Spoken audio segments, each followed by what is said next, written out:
Welcome to all of you guys. My name is Mohammad Sadiq. आज की इस सीरीज में हम पार्ट 3 डिस्कस करेंगे, टीचिंग एप्टीट्यूड, और इनके अंदर सिर्फ उन्हीं क्वेश्चन को हम डिस्कस करने वाले हैं जो यूजीसी नेट दिसंबर 2024 के एग्जाम में आए हुए हैं। क्योंकि ये क्वेश्चन आपका जो अपकमिंग एग्जामिनेशन जून के अंदर होने वाला है, उसमें आपको इससे काफी मदद मिलेगी, काफी सहायता मिलेगी। तो चलिए, let's start the class. Question number है 18। ये जो नंबर की यहाँ पर क्वेश्चनिंग की गई है, ये नंबरिंग की गई है क्वेश्चन की, ये अकॉर्डिंग टू माई, यानी ये मेरे हिसाब से जो है यहाँ पर क्वेश्चन की नंबरिंग की गई है। ठीक है, मैंने अपने हिसाब से अपने सहूलत के लिए नंबरिंग किया है ताकि आपको पढ़ाने में और बताने में चीजें आसान हो। अब देखिए, ये लेवल ऑफ मेमोरी से क्वेश्चन है। ठीक है, यहाँ पर दिया गया है लेवल ऑफ अंडरस्टैंडिंग और उसके प्रोसेस यहाँ पे दिए गए हैं। ये सेम डिट्टो पीवाईक्यूज का क्वेश्चन है। ठीक है, पहला होता है ऑटोनमस डेवलपमेंट लेवल। यहाँ पर बाई मिस्टेक डिपेंडेंट लिखा हुआ है, बट ये होता है आपका ऑटोनमस डेवलपमेंट लेवल, ये होता है। देखिए, ये लेवल जो है आपका सबसे छोटा लेवल होता है, यानी मेमोरी लेवल से भी जो छोटा लेवल होता है उसको हम बोलते हैं ऑटोनमस डेवलपमेंट लेवल। इस लेवल में जो बच्चे होते हैं वो फीलिंग से सीखते हैं, इफेक्ट से सीखते हैं। जैसे एग्जाम्पल के तौर पे छोटे बच्चे जो होते हैं वो फील करते हैं कि उनकी माँ कौन है। यानी अगर बच्चा रोता है तो आप उनको अपनी गोद में लेंगे तो वो नहीं चुप होते हैं, लेकिन अगर वो अपनी माँ की गोद में चले जाएंगे तो वो चुप हो जाते हैं। क्यों?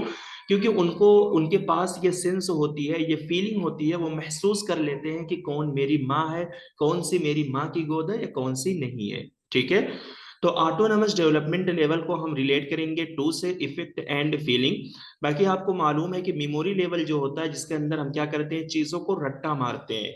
जैसे LKG UKG स्टैंडर्ड के जो बच्चे होते हैं, यानी क्लास 1 का जो लेवल होता है, क्लास 1 से पहले की जो क्लासेस होती हैं जिसको LKG UKG स्टैंडर्ड कहा जाता है, उसमें बच्चे जो है सिर्फ फैक्ट एंड इंफॉर्मेशन को रिकॉल करते हैं, रटते हैं। रिफ्लेक्टिव लेवल जो है वो आपका सबसे हाईएस्ट लेवल होता है जिसमें बच्चे जो है पेयर लर्निंग करते हैं ग्रुप वाइज। और अंडरस्टैंडिंग लेवल जो होता है जहां पर बच्चे जो है फैक्ट एंड इंफॉर्मेशन के दरमियान रिलेशनशिप चेक करते हैं। इसको रिलेशनशिप इस वजह से भी बोलते हैं क्योंकि यहाँ पर टीचर और स्टूडेंट के दरमियान एक रिलेशन बन जाता है। तो चलिए, इस हिसाब से option 2 is the correct answer.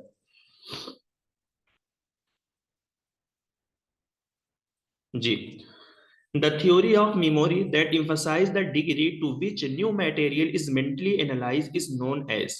कह रहे कि एक थ्योरी है, यानी मेमोरी की एक थ्योरी है जो इस बात पे जोर देती है कि किस हद तक न्यू मटेरियल को मेंटली एनालाइज किया जा सकता है। यानी अगर आपके पास न्यू मटेरियल है, न्यू कंटेंट है, तो उसको किस हद तक जो है, किस तरीके से जो है आप मेंटली यानी दिमाग लगाकर उस मटेरियल का एनालिसिस कर सकते हो। तो उस प्रोसेस को या उस थ्योरी को हम किस नाम से जानते हैं? तो ये है लेवल ऑफ प्रोसेसिंग। तो लेवल ऑफ प्रोसेसिंग जो है बेसिकली एक थ्योरी है, वो क्या कहती है? Level of processing theory, this theory develop in 1972 by पेरेक Craik and Robert Lockhart that suggest deeper and more meaningful processing lead to better memory retention। कह रहे कि ये थ्योरी ये कहती है कि अगर हम किसी भी मतलब चीज को, मतलब कोई भी अगर हमारे पास नया कंटेंट हो, उसको अगर हम डीप, बहुत गहराई में जाकर और बहुत ही मीनिंगफुल तरीके से जो है उस चीज को हम समझेंगे, तो उसकी वजह से हमारी मेमोरी में वो चीज लंबे समय तक यानी बेटर रिटेंशन हो सकती है। अगर आपके पास कोई नया मटेरियल है, तो उस नए मटेरियल को समझने के लिए हमें क्या करना पड़ेगा? खूब गहराई व गहराई में जाकर उस चीज को हमें समझना है। जब किसी भी चीज को हम खूब अच्छे से, खूब मीनिंगफुल तरीके से समझते हैं, तो वो चीज जो है बेटर अंडरस्टैंडिंग हमारे माइंड में होती है और वो लंबे समय तक रहती है। ये किस तरीके से काम करता है? लेवल ऑफ प्रोसेसिंग जो है, इसके 3 लेवल है। पहला है शैलो प्रोसेसिंग।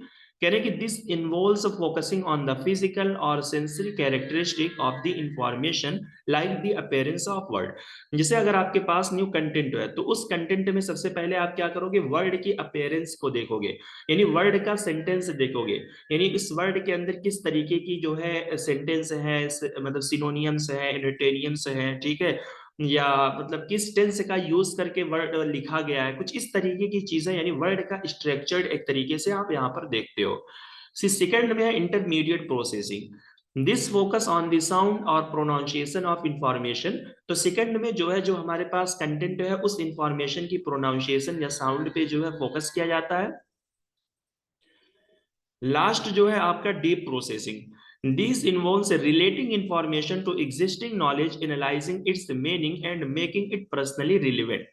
तो यहाँ पे क्या होता है कि डीप प्रोसेसिंग में मेन आपका कंपोनेंट मेन यूज जो है यही है, क्योंकि यहाँ पे हमारे पास जो कुछ पुरानी इंफॉर्मेशन पहले से होती है, उस पुरानी इंफॉर्मेशन के साथ इस नई इंफॉर्मेशन को हम रिलेट करने की कोशिश करते हैं और उसकी मीनिंग का जो है एनालिसिस करते हैं। तो सिंपल सी बात है, इसमें ऐसा कुछ है नहीं। ये लेवल ऑफ प्रोसेसिंग यही कहता है आपको कि अगर आपके पास कोई भी नई इंफॉर्मेशन है तो उस इंफॉर्मेशन को मेंटली आप कैसे एनालाइज करोगे। तो मेंटली एनालाइज करने का मतलब ये है कि यही हमें दिमाग लगाना है। तो दिमाग जब हम लगाएंगे तो उस इंफॉर्मेशन को डीपर अंडरस्टैंडिंग करेंगे, मीनिंगफुल तरीके से अंडरस्टैंडिंग करेंगे ताकि बेटर रिटेंशन हो सके। Which of the following are not future of cooperative learning strategy. देखिए, आप लोग कोऑपरेटिव लर्निंग के जो एलिमेंट मैंने आपको पढ़ाए हैं, उनके जो टाइप्स हमने आपको पढ़ाए हैं, तो जरूर आप वो सब देख के जाइएगा, क्योंकि आजकल जो है टीचिंग में इस तरीके के क्वेश्चन काफी आ रहे हैं। तो इसमें से कौन सा कोऑपरेटिव लर्निंग स्ट्रेटजी के फ्यूचर्स नहीं है। तो option 1 is the correct answer. देखिए, इंडिविजुअल कंपटीशन ऐसा कुछ भी नहीं है, पॉजिटिव इंटरडिपेंडेंस अमॉन्ग स्टूडेंट ये था, और सिर्फ टीचर की गाइडेंस पे जो है बेस्ड होना ये भी नहीं है। ग्रुप अकाउंटेबिलिटी है, लेकिन यहाँ पे कहा गया कि individual rather than group accountability. ठीक है, यानी ग्रुप अकाउंटेबिलिटी के बजाय आपको इंडिविजुअल होना, तो ये भी जो है गलत है।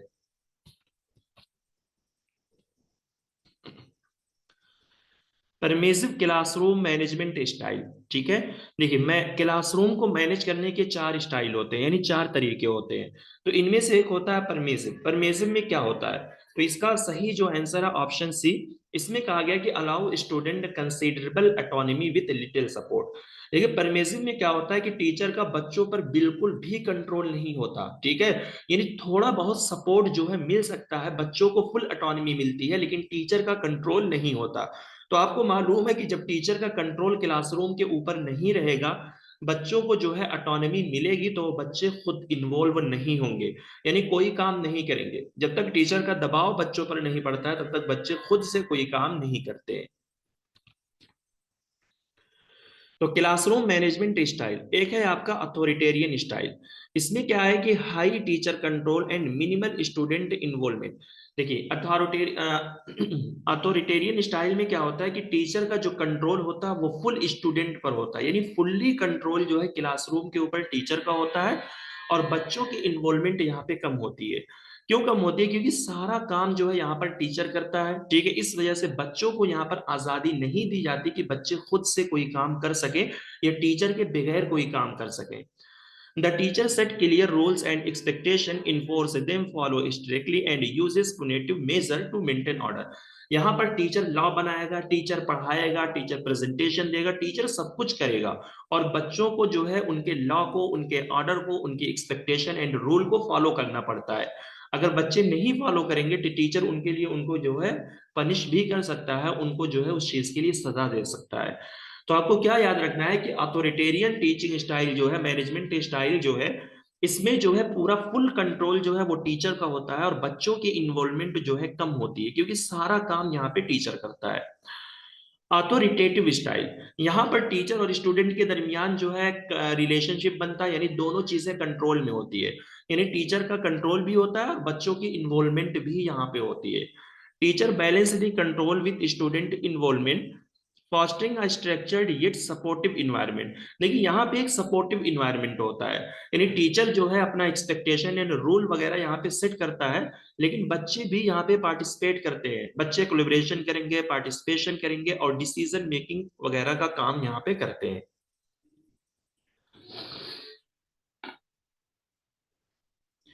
तो अथॉरिटेटिव स्टाइल में क्या होता है कि जहां पर टीचर और स्टूडेंट के दरमियान जो है बिटवीन वाला रिलेशन होता है, यानी टीचर और स्टूडेंट यहाँ पे कंट्रोल में होते हैं। परमेसिव जो है बिल्कुल अलग है, क्योंकि यहाँ पे जो है टीचर का अपने बच्चों पर बिल्कुल भी कंट्रोल नहीं होता है, जिसकी वजह से डिसऑर्डर होता है। This style gives student autonomy and freedom, allowing student to pursue their own ideas and interest with little or no guidance from teacher.